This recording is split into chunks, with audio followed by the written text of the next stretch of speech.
cultural stories actually teach dangerous lessons about relationships. Think about it. How many fairy tales end with a prince rescuing a helpless princess? How many movies show jealousy as romantic? How many family sayings suggest that boys will be boys when they're aggressive?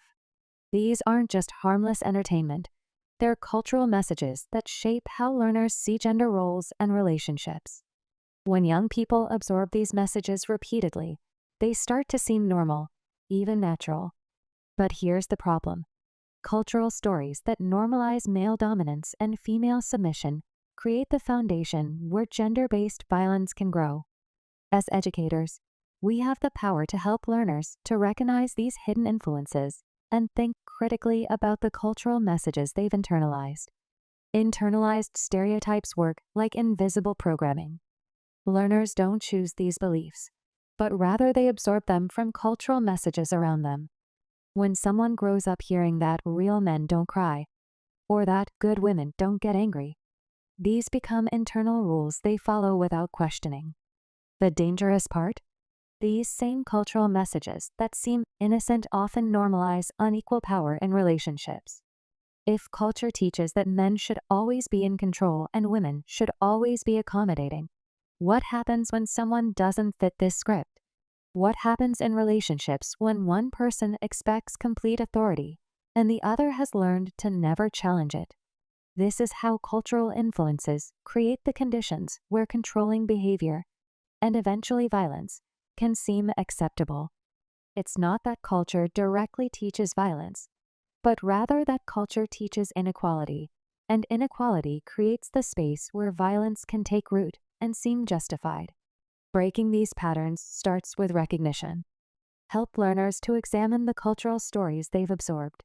Ask them, what messages did your favorite childhood movies send about who has power in relationships?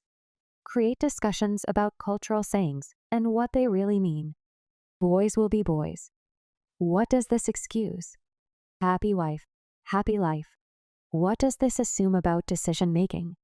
The goal isn't to attack anyone's culture, but to develop critical thinking about which cultural messages serve us and which ones create problems. Use real scenarios.